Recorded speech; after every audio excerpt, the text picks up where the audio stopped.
bahwasanya ada sekelompok orang yang sengaja menyelewengkan, sengaja menyembunyikan isi kitab. Tentunya ini kitab sebelum Al-Quran. Ayat ini sekali lagi menegaskan kepada kita bahwasanya kitab sebelum Al-Quran itu banyak yang dipalsukan, banyak yang disembunyikan, bahkan diselewengkan oleh kiai-kiainya. Jadi ilmu itu ada dua macam. Yang pertama, ilmu yang harus disebar luaskan, tidak boleh disembunyikan. Yang kedua adalah ilmu yang harus disembunyikan kecuali kepada orang yang memang pantas untuk diberitahu.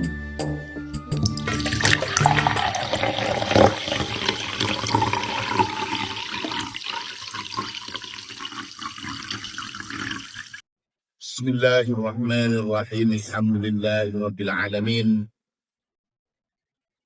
Allahumma shalli ala sayyidina Muhammadin al-fatih lima ughliq wal khatim lima sabaqa nasiril haqqi bil haqqi wal hadi ila siratal mustaqim wa ala alihi haqqa qadrihi wa biqadril azim. Rabbi shrah li sadri wa yassir li amri wahlul 'uqdatam min lisani yafqahu qawli, amma ba'du. Segenap santri Al-Munawwariyah rahimahullah. Pada pertemuan yang lalu kita sampai di ayat 158 surat Al-Baqarah, kaitannya dengan hakikat bersyukur kepada Allah. Sekarang kita masuk pada ayat selanjutnya, ayat 159 surat Al-Baqarah. A'udzu billahi minasy syaithanir rajim. Bismillahirrahmanirrahim. Innal ladzina yaktumuna ma anzalna minal bayyinati wal huda min ba'di ma bayyanahu lin-nas min ba'di ma bayyanahu lin-nasi fil kitabi ulaika yal'anuhumullahu wa yal'anuhumul la'inun.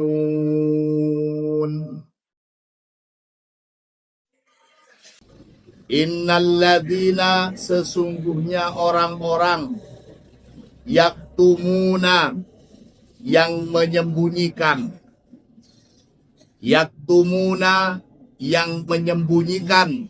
Siapa alladzina? Menyembunyikan apa?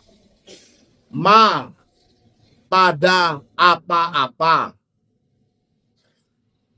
Anzalna, yang telah menurunkan siapa kami. Anzalna, yang telah menurunkan siapa kami. Minal bayyinati, dari penjelasan-penjelasan.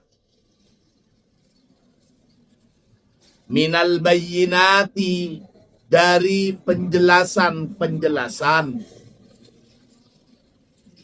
Wal huda, dan petunjuk.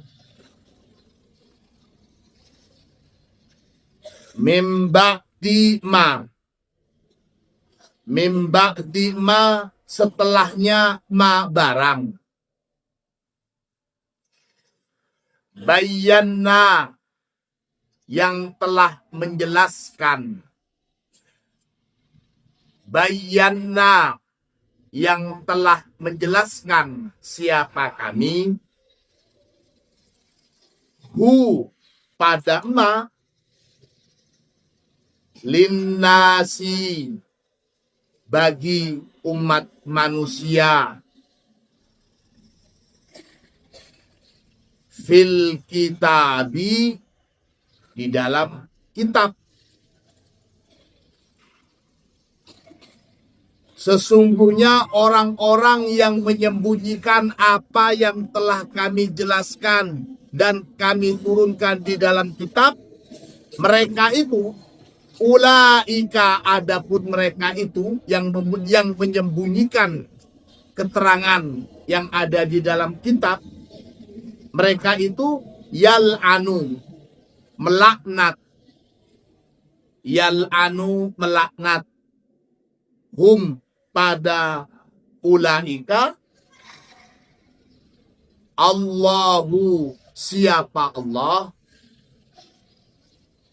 wa yal'anu, dan melaknat juga, wa yal'anu, dan melaknat juga, hum, pada ulaika alladzina, alla'inuna, siapa orang-orang atau para pelaknat.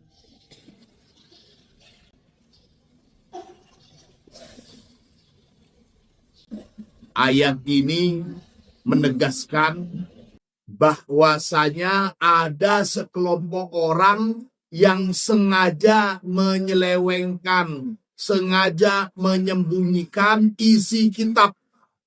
Tentunya ini kitab sebelum Al-Quran.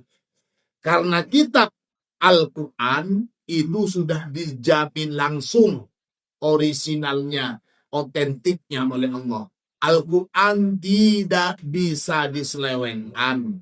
Al-Quran tidak bisa ditipu. Allah menegaskan ini, ada kelompok yang menyelewengkan, menyembunyikan isi kitab sebelum Al-Quran. Hadihil ayatu, adapun ayat ini, nuzilat, telah diturunkan apa ayat, khosotan, secara khusus, fi ahdaril Yahudi. Ayat ini diturunkan secara khusus fi ahbaril Yahud, dalam menjelaskan para ulama-ulama Yahudi, ahbarul Yahud, kiai-kiainya Yahudi, alladina, yang dimana mereka itu ahbarul Yahud, yaktumuna, menyembunyikan. Siapa ahbarul Yahud? Apa yang disembunyikan? Awsofa Rasulillahi sallallahu alaihi wasallam. Mereka itu menyembunyikan sifat-sifat atau kriteria tentang Rasulullah. Jadi sengaja disembunyikan oleh para ulama-ulama Yahudi. Untuk menjelaskan ayat ini, kalian semua, untuk menjelaskan ayat ini, kita biasa membaca dibaan. Di dalam kitab dibaan yang biasa kita baca, sebelum Mahalul Qiyam, ada dua riwayat hadis.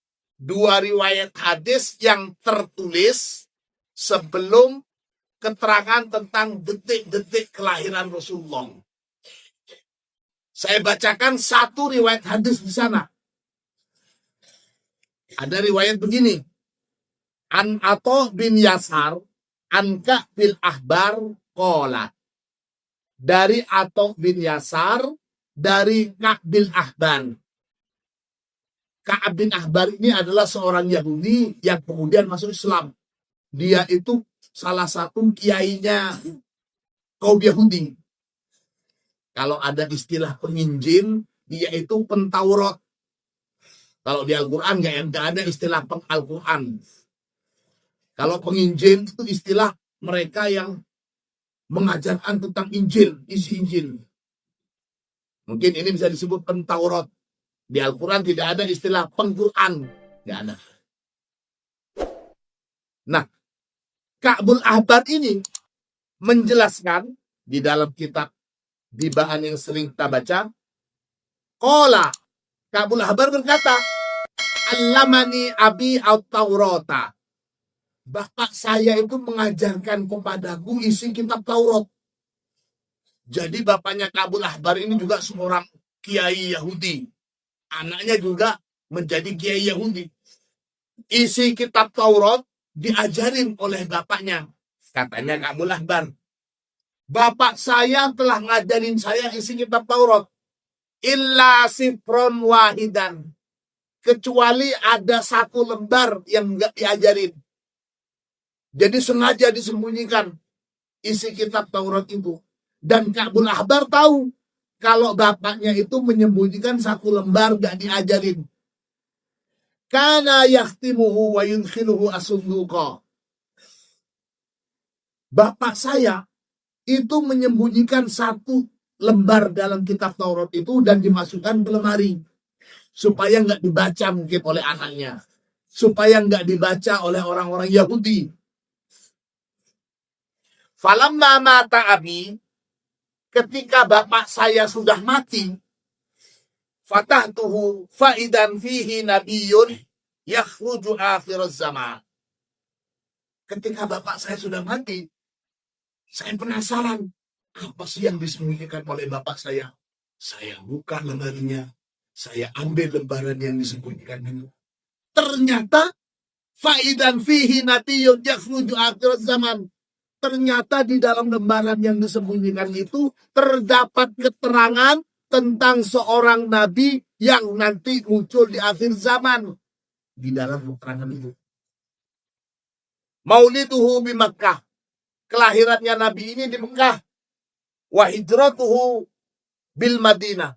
Kemudian dari Mekah si nabi ini nanti hijrahnya ke Madinah. Wa sultanuhu bisyam. Kekuasaannya itu berada di daerah Syam. Yakusu sa'rahu wa yattaziru ala wasatih. Yakusu sa'rahu. Si nabi ini, istilah makna yakusu sa'rahu itu mencukur rambutnya. Maksudnya orangnya rapi. Enggak selengean potongan rambutnya. Dan ini lagi, ada kalimat yang menarik. Wa yattaziru ala wasatih. Si nabi ini, keterangan yang di dalam kitab Taurat itu, si nabi ini orangnya biasa yattaziru ala wasati. Dia biasa mengenakan yattazir itu izar, mengenakan sarung yang diikat di bagian tengahnya, maksudnya pinggangnya. Yang mengenakan sarung itu identik dengan kesederhanaan. Di tengah orang-orang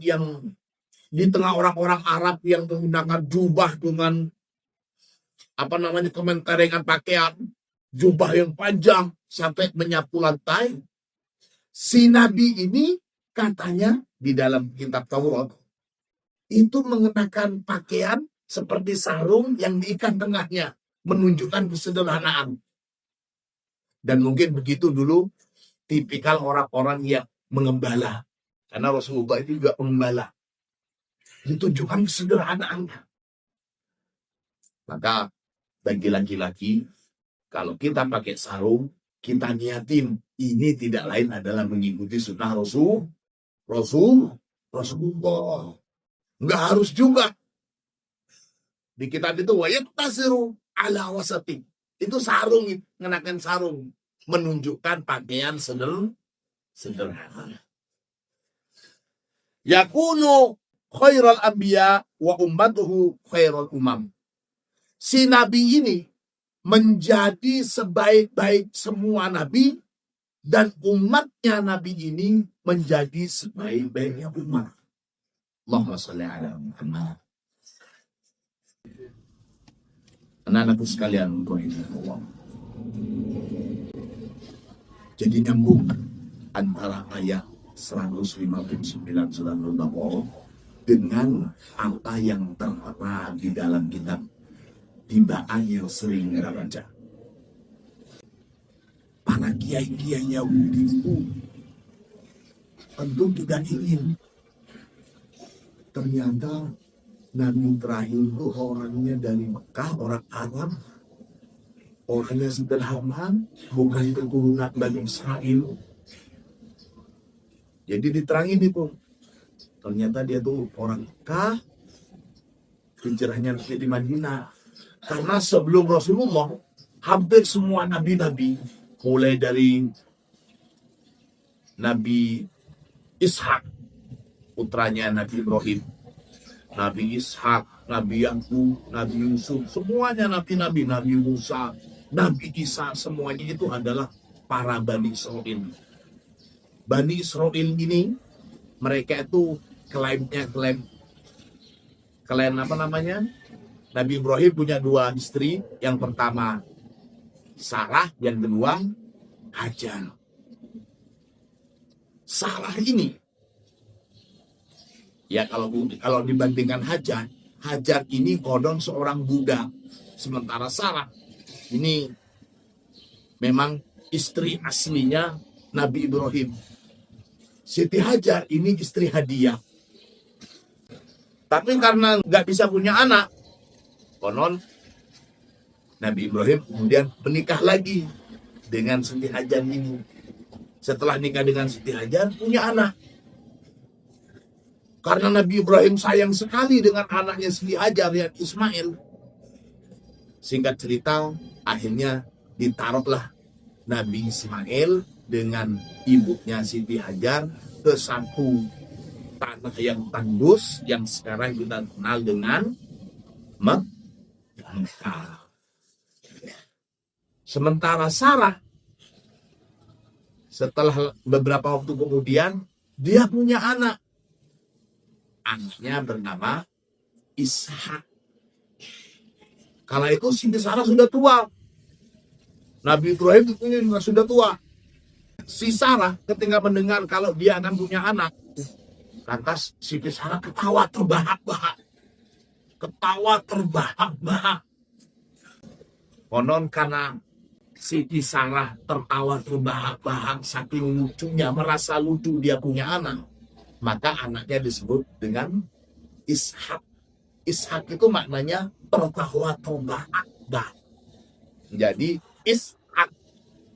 Maka kalau ada yang namanya Ishak, itu artinya dia suka tertawa terbahak. Allahumma sholli ala. Anak-anakku sekalian, segenap santri Al-Munawwariyah rahimahullah. Ayat ini sekali lagi menegaskan kepada kita bahwasanya kitab sebelum Al-Quran itu banyak yang dipalsukan, banyak yang disembunyikan, bahkan diselewengkan oleh kiai-kiainya. Di dalam keimanan kita percaya, kita beriman pada kitab-kitab Allah selain Al-Quran. Tapi tentunya kitab-kitab Allah, Taurat, Injil, Zabur yang masih orisinil. Bagaimana mengetahui isi kitab-kitab itu yang orisinil? Ada apa? Ya kitab Al-Quran. Karena kitab Al-Quran itu membenarkan dan meneruskan isi-isi kitab-kitab sebelumnya. Kalau ada keterangan di dalam kitab Injil, kitab Taurat, kitab Zabur saat ini, kemudian bertentangan dengan isi Al-Quran, maka kita sebagai umat Islam, sebagai umat yang beriman kepada kitab-kitab Allah, kita wajib tegas menyatakan bahwa yang benar itu adalah apa yang ada di dalam Al-Qur'an. Mantan kiai Yahudi sudah bilang, salah satu yang dihilangkan di dalam kitab Taurat, di dalam kitab-kitab selain Al-Quran itu adalah keterangan tentang Rasulullah. Pada pengajian Kamis di surat Ali Imran kita masuk pembahasan bahwa seluruh nabi itu diminta sumpahnya oleh Allah. Diminta sumpah untuk setia kepada Rasulullah. Jadi salah satu ajaran para nabi-nabi sebelum Rasulullah itu, salah satu ajarannya adalah memberikan kabar gembira tentang akan datangnya seorang nabi terakhir, seorang nabi yang menjadi pemimpin seluruh umat manusia dan menjadi imam dari seluruh nabi-nabi dan rasul-rasul. Itu salah satu ajaran salah satu ajaran yang dibawa oleh nabi-nabi sebelum Rasulullah. Dan di Al-Quran diabadikan sebagaimana firman Allah, mubasysyiron bi rasulin ya'ti min ba'dismuhu Ahmad. Ini datang membawa kabar gembira. Apa kabar gembiranya? Kabar gembira tentang kedatangan seorang rasul, seorang nabi terakhir yang namanya adalah Ahmad. Allahumma shalli ala Muhammad. Itu. Hadhil ayah nusilat khosatan fi ahbaril yahudil ladina yakumuna awsafa Rasulillah sallallahu alaihi wasallam fit Taurati. Ayat ini secara khusus menjadi keterangan tentang orang-orang Yahudi, para ulama mereka yang menyembunyikan sifat-sifat atau keterangan tentang Rasulullah di dalam kitab Allah. Walakinnaha, akan tetapi ayat ini amatan secara umum fi kulli alimin. Secara umum ayat ini juga sasarannya adalah semua orang-orang yang berilmu. Fi kulli alimin, semua orang yang alim. Yaktumu, yang menyembunyikan. Yaktumu, yang menyembunyikan siapa alim. Ilmahu, pada ilmunya alim. Anin nasi, dari orang-orang. Ayat ini secara khusus menjelaskan tentang ulama-ulama Yahudi yang menyembunyikan isi kitab Taurat yang menjelaskan tentang Rasulullah secara khusus. Namun secara umum ini juga menjadi satu ancaman sebagai bentuk keterangan laknat Allah dan laknat semua makhluk bagi orang yang alim dan dia sengaja menyembunyikan ilmunya. Ilmunya disembunyikan, nggak disebarkan. Itu maksudnya. Wal ilmu, dan adapun ilmu itu ilmani, ialah dua macam ilmu. Apakah semua ilmu yang disembunyikan itu berarti mendapatkan laknat Allah? Kita pahamin dulu. Ilmu itu ada dua macam. Ilmun yajibu idharuha. Yang pertama adalah ilmu yang harus dijelaskan, harus ditampakkan, harus diajarkan. Tidak boleh disembunyikan. Yang pertama ilmu itu. Wahya, dan adapun ilmu-ilmu yang pertama ini ulumus syariati, ialah ilmu-ilmu syariat, min fikhin, dari ilmu fikih, wa tafsirin, dan ilmu tafsir, wa qur'anin, dan ilmu-ilmu Al-Quran, wa hadisin, dan ilmu hadis, wa ghairiha, dan ilmu-ilmu selain yang tersebut itu. Kalau ada umpamanya temannya yang tanya, apa sih yang dimaksud dengan air yang mutanajis itu? Saya tuh nggak ngerti ya. Apa sih maksudnya najis dan suci itu gimana ya? Ini ilmu fikih. Kalian tahu, kemudian kalian menyembunyikan, haram hukumnya.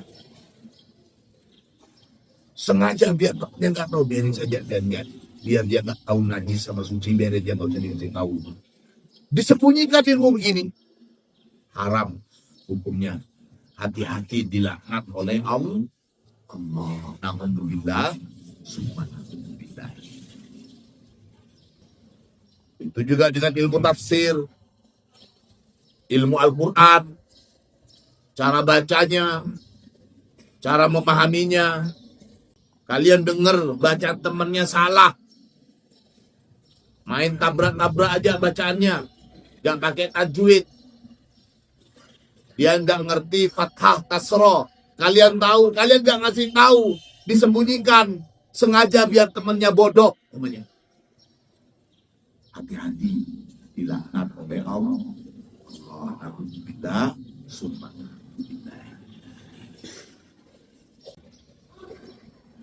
Wafiha, dan berkaitan dengan ilmu yang pertama ini, ulumus syariah ini, qala Rasulullah sallallahu alaihi wasallam. Rasulullah sallallahu alaihi wasallam bersabda, man, barang siapa su'ila, ditanya siapa man, an ilmin, tentang satu ilmu, ya'lamu, mengetahui siapa man, hu, pada ilmu yang ditanyakan itu, fakatama, kemudian menyembunyikan siapa man, hu, pada ilmu tersebut, uljima, maka dicambuk siapa man, yaumal kiamati, pada hari kiamat kelak, bilijamin min narin, dicambuk dengan pecutan dari api neraka. Ini sabda Rasulullah. Perhatikan anak-anak, kalian para thalibul ilmi, kalian menuntut ilmu, mungkin kalian merasa capek-capek saya belajar malam, capek-capek saya buka kitab, buka buku untuk belajar. Teman saya kok enak-enakan tanya, apa sih ini? Biar belajar semua nggak tahu? Nggak boleh. Terus gimana? Apakah hadis ini termasuk ketika waktunya ujian? Waktu ujian ditanya, saya bertanya apa ini? Gak tahu, harus hati-hati. Kalau kamu nggak ngasih tahu saya, nanti kamu akan dicambuk ketika di neraka. Ya tidak, kalau ujian jangan dipakai hadis ini. Ujian itu bukan karena nggak tahu kalian, ujian itu karena memang diuji. Yang maksudnya disembunyikan di sini adalah ketika ada orang yang bertanya betul-betul tidak tahu untuk menambah ilmunya.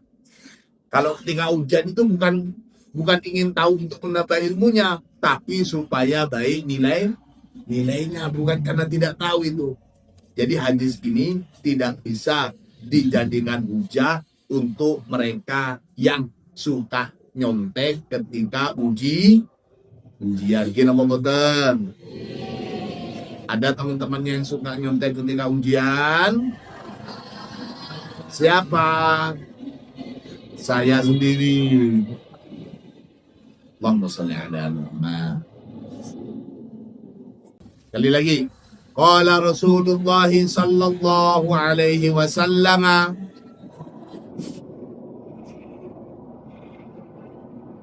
man su'ila an ilmin ya'lamuhu fakatamahu,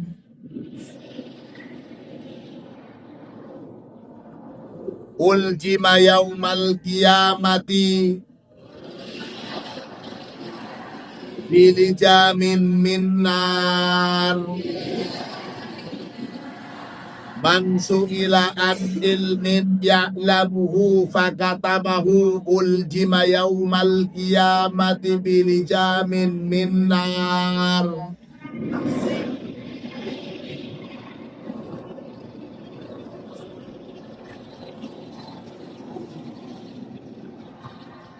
Yang pertama, ancaman orang yang menyembunyikan ilmu yang dia ketahui, sengaja nggak dikasih tahu. Ancaman yang pertama adalah mendapatkan laknat dari Allah. Alhamdulillah. Ancaman yang kedua, sebagaimana sabda Rasulullah, nanti di akhirat dia itu akan dicambuk, akan dipecut dengan pecutan yang terbuat dari api neraka. Alhamdulillah. Itu jenis ilmu yang pertama, harus diajarin, nggak boleh disembunyikan. Yang kedua, wa ilmun yajibu ikhfa'uhu illa an ahlihi. Yang kedua adalah ilmu yajibu, yang wajib, ikhfa'uhu, apa penyembunyian ilmu itu. Nah ini ilmu sengaja harus tidak boleh disebarin, tidak boleh dikasih tahu. Illa an ahlihi, kecuali bagi orang-orang yang memang ahlinya, yang memang faknya, yang memang mengerti. Itu maksudnya. Wahwa, adapun ilmu yang harus disembunyikan ini kecuali kepada orang yang mengerti, kepada ahlinya, ilmul haqaiqi wal adwaq.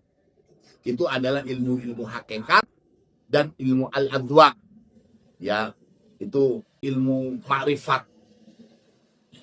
Wafihi, dan kaitannya dengan ilmu yang harus disembunyikan ini juga tidak boleh sembarangan disebarkan. Qala al-Imam Ali bin Abi Thalib karramallahu wajhah. Sahabat Ali bin Abi Thalib, beliau berkata, hadisu an-nasa. Hadisu, berbicaralah siapa kalian, an-nasa, kepada manusia, kepada orang-orang, bima, dengan apa-apa, ya'rifuna, yang mengetahui siapa orang-orang itu. Ini salah satu kenapa bahasa tentang tafsir ini saya batasi untuk yang SMP, SMA saja. Yang SD saya anggap masih belum waktunya, bukan ahlinya, masih belum waktunya.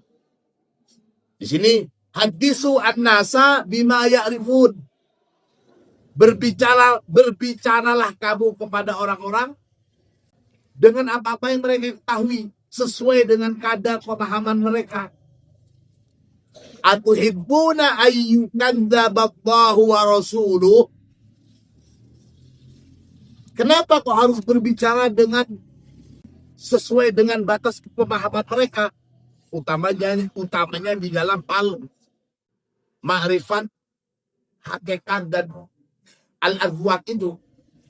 Atuhibbuna, apakah menginginkan siapa kamu? Ayyukadzaba, pada akan didustakan. Allahu, siapa Allah, wa rasuluhu, dan siapa Rasulullah.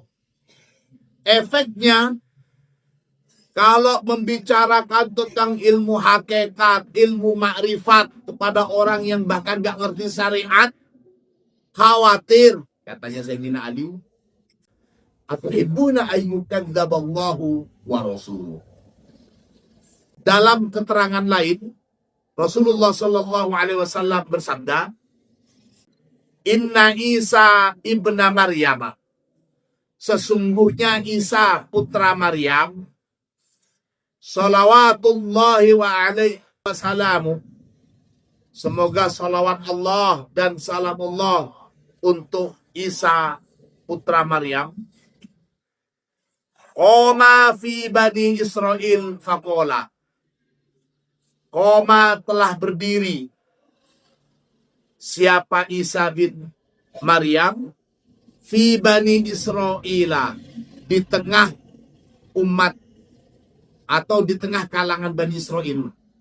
Suatu ketika Nabi Isa itu pernah berada di tengah-tengah Bani Israel.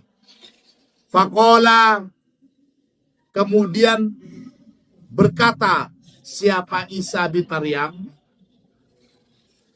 Katanya Isa bin Maryam begini, ya Bani Israel, wahai Bani Israel, la tatakallamu bil hikmati, janganlah kalian berbicara tentang satu hikmah indal jahili, kepada orang yang bodoh.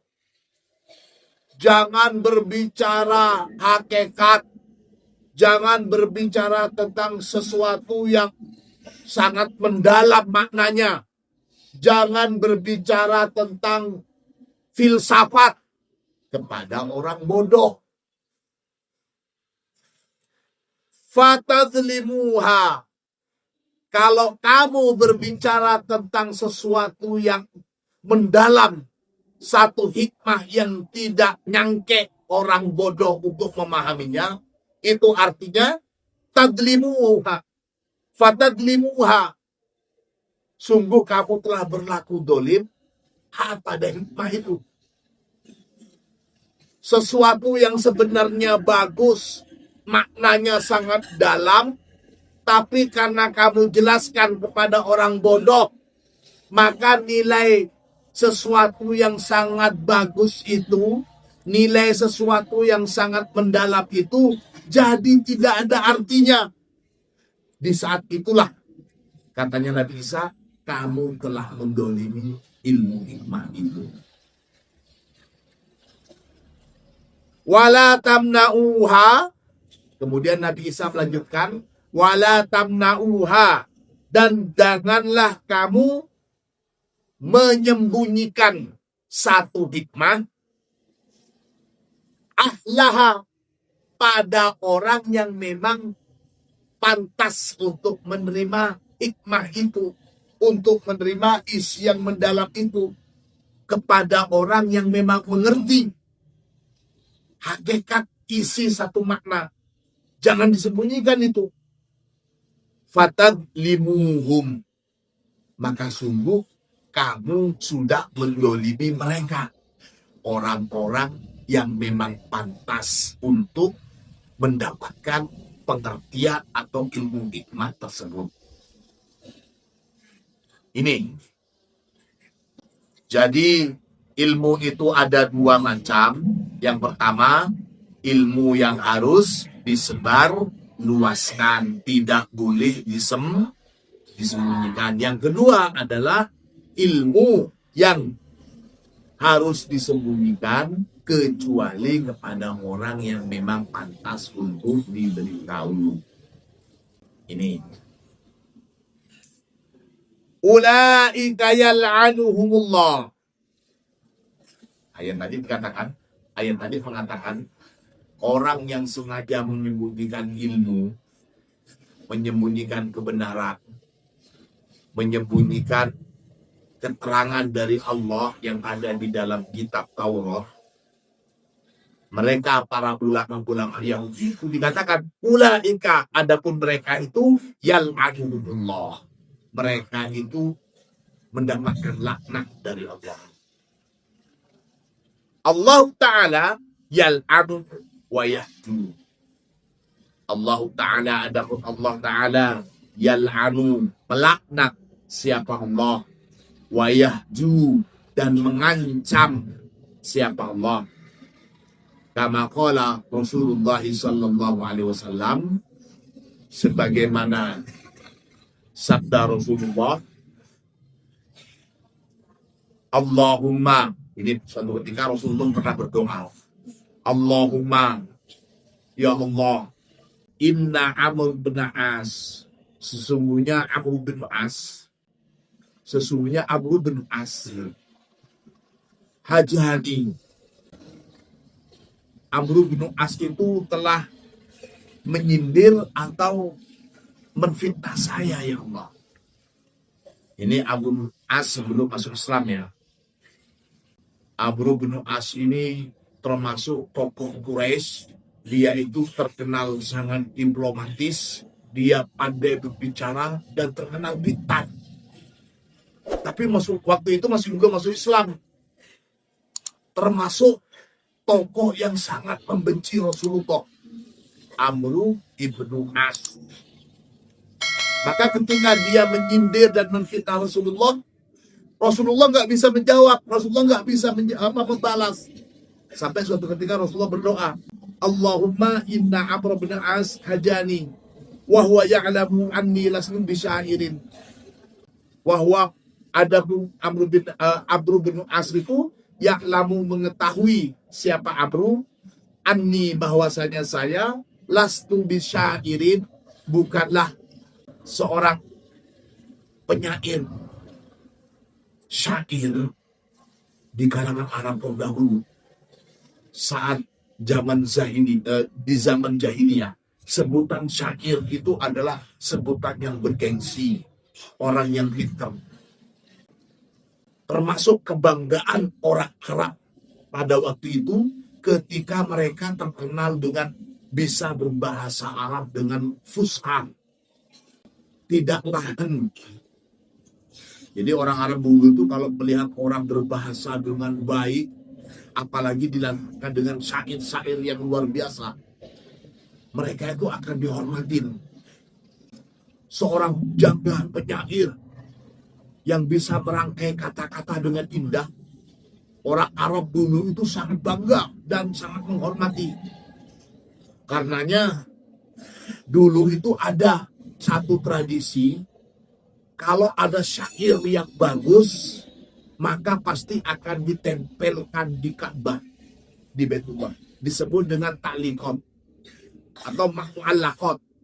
Jadi sama dengan majalah dinding lah. Kalau sekarang majalah dinding atau catatan di yang masuk orang gitu.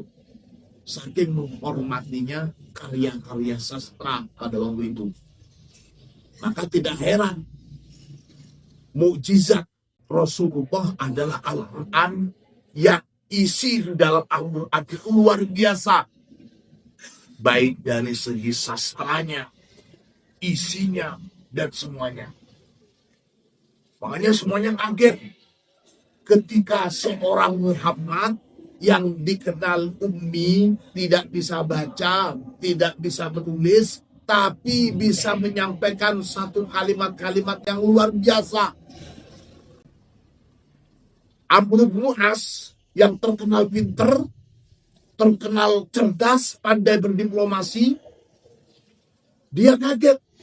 Masa iya orang buta huruf kok bisa bikin kalimat-kalimat seperti itu? Hanya diejek. Makanya Rasulullah, ya Allah, saya terus diejek ya Allah sama Amr bin As, ya Allah. Dia sudah tahu kalau saya ini bukan seorang syair. Sampai Rasulullah mengatakan, jangankan seorang syair, Rasulullah bahkan mengatakan dengan tegas, ma'ana biqori'in, saya nggak bisa baca, apalagi syair. Syair itu sudah lebih tinggi dari qori. Baca saja nggak bisa, menulis saja nggak bisa pada waktu itu, apalagi syair ini. Fahjuhu wal anhu adada ma hajani. Fahjuhu, maka ancamlah dia ya Allah, wal anhu, dan laknatlah dia ya Allah, adada ma hajani, sebanyak dia mengancam saya ya Allah. Au maka nama hajani, atau posisikan dia di tempat sebagaimana dia mencemooh aku ya Allah. Itu au maka nama hajani. Itu yang pertama, Allah laknat, Allah juga mengancam. Wallahu ta'ala, dan adapun Allah subhanahu wa ta'ala, yastahsi'u, Allah juga mengejek. Di dalam Al-Quran dikatakan Allahu yastahzi'u bihim. Allah mengolok-olok mereka. Wallahu ta'ala, dan adapun Allah subhanahu wa ta'ala, yamkuru, Allah juga memperdaya. Allah juga melakukan tipu daya. Wa yamkuruna wa yamkurullah wallahu khairul makirin. Wa yamkuruna, dan mereka melakukan tipu daya. Wa yamkurullah, dan Allah juga melakukan tipu daya. Wallahu khairul makirin, dan Allah adalah sebaik-baiknya yang melakukan tipu daya.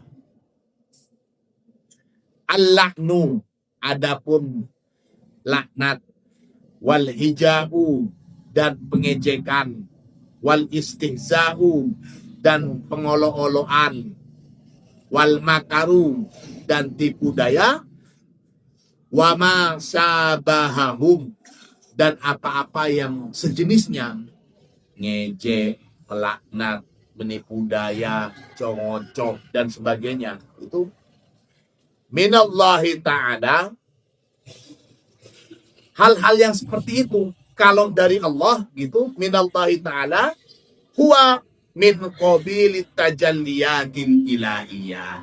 Itu tidak lain merupakan bentuk tajalliyat. Itu tajalli Allah. Wa tanazzulat as-sifatiyah. Jadi Allah ngejek, Allah melaknat, Allah mengancam, Allah mengolok-olok, Allah melakukan tipu daya. Itu semuanya merupakan tajalliyat dan tanazzulat. Amma dzat al-muqaddasah. Adapun zat Allah yang maha suci, fala tusofu, maka tidak bisa disifati. Tadi perhatikan, ini penting, lihat. Tadi kita katakan di dalam Al-Quran juga ada Allah ngejek, Allah melaknat. Itu kan kita menggambarkan Allah mengejek, Allah melakukan tipu daya, Allah melakukan olok-olok. Itu tidak lain merupakan apa tadi? Tajalliyat dan tanazzulat. Itu bukan zat Allah, karena zat Allah itu tidak bisa disifatin. Alhamdulillah alladzi taqaddasat anil asbahi dzatuhu. Zat Allah itu taqaddasat anil asbah, maha suci dari penyerupaan. Ya, kalau kita bilang begini, Allah menipu daya. Dalam benak kita, nipu daya itu langsung kita paham. Orang nipu daya itu, ya nipu itu. Karena kita juga sering menipu daya. Masuk dalam pikiran kita. Allah mengejek. Kita paham. Karena kenapa? Karena kita juga sering ngejek. Nah, kalau ketika ada ayat mengatakan Allah melakukan tipu daya, Allah melakukan ejekan, kita wajib memahami itu tidak lain adalah tanazzulat dan tajalliyat. Bukan zat Allah. Kalau zat Allah itu maha suci dari segala yang menyerupai. Tidak menyerupai pada zat Allah segala sesuatu apapun. Ini yang disebut dengan taqaddasa anil asbahi dzatuhu. Ini ammadzatul muqaddasah fala tusofu wala tuqayyadu, wala tuqayyad, dan tidak bisa terikat. Zat Allah tidak terikat begitu biwasfin, dengan satu sifat apapun, wala binisbatin, dan dengan satu nisbat apapun. Fahiyya, maka adapun zat Allah, jallat anit takyid, maha suci, dan Allah anit takyidi, dari ikatan. Tidak ada satu apapun yang bisa mengikat zat Allah. Allahumma shalli ala. Ini anak-anakku. Kama jallat aidon anil mutlaq. sebagaimana Jallat Maha Suci juga apa dan Allah anil itlaq dari pemutlakan. Wa yal'anuhumul la'inun. Ya. Tadi dikatakan orang yang menyembunyikan ilmu yang harus disebarkan, dia itu mendapatkan laknat dari Allah. Selain mendapatkan laknat dari Allah, ayat ini meneruskan wayal anu dan melaknat kepada mereka orang-orang yang menyembunyikan kebenaran, orang-orang yang menyembunyikan isi kitab, orang-orang yang menyembunyikan ilmu yang harus disebarkan. Siapa yang melaknat? Al-La'inun, ialah para pelaknat. Al-La'inun, adapun yang dimaksud dengan Al-La'inun di sini, para pelaknat. Adapun Al-La'inun, kullul mafduhodi, ialah semua makhluk. Fatal anu, maka melaknat kepada mereka orang-orang yang menyembunyikan ilmu, al-hayawanatu, apa para binatang. Jadi para binatang juga melaknat. Wan nabatatu, dan tumbuh-tumbuhan. Kita ketahui ada hadis tentang istighfarnya seluruh penduduk bumi dan langit pada orang yang berilmu. Jadi ketika orang berilmu, seluruh penduduk langit dan bumi, termasuk juga binatang, itu beristighfar untuk orang yang berilmu. Kebalikannya, kalau orang berilmu tapi menyembunyikan ilmunya, penduduk langit dan bumi bukannya beristighfar, tapi melaknat. Itu. Wayal anuhumul la'inu. Kita bangga sebagai orang berilmu karena malaikat, semua penduduk bumi, semua penduduk langit beristighfar untuk orang yang berilmu. Tapi tunggu dulu. Kalau kamu berilmu tapi kamu menyembunyikan ilmunya, maka kamu akan dilaknat oleh seluruh penduduk bumi dan seluruh penduduk langit. Nah, kenapa kau dilaknat?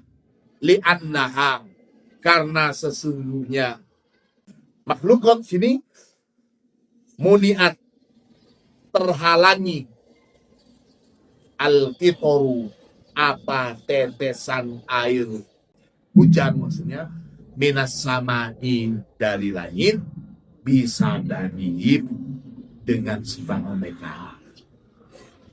Jadi orang alim yang menyembunyikan ilmunya itu merupakan satu sebab air hujan itu nggak mau turun. Penyebab kemarau berkepanjangan salah satunya adalah kalau ada orang yang alim dan menyembunyikan ilmunya. Ini yang maksud. Wayal anu, dan melaknat pada mereka, hattal hitan, sampai ikan-ikan besar filmai di dasar laut. Wahada fid dunia, dan ini semuanya fid dunia, kenyataan di dunia. Hidup di dunia sudah dilaknat Allah dan dilaknat seluruh penduduk bumi dan langit.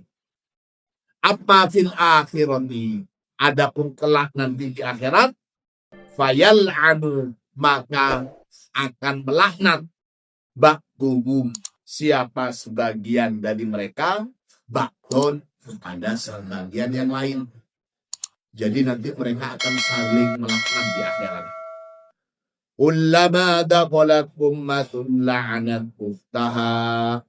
Ullama, setiap kalimat barang, dakhalat yang masuk, ummatun, siapa satu umat, la'anat, maka melaknat siapa umat, ukhtaha, pada saudara atau kawanannya. Mudah-mudahan kita termasuk orang-orang yang berilmu. Ilmu kita manfaat, dan kita tidak menyembunyikan ilmu kita. Al-Fatihah.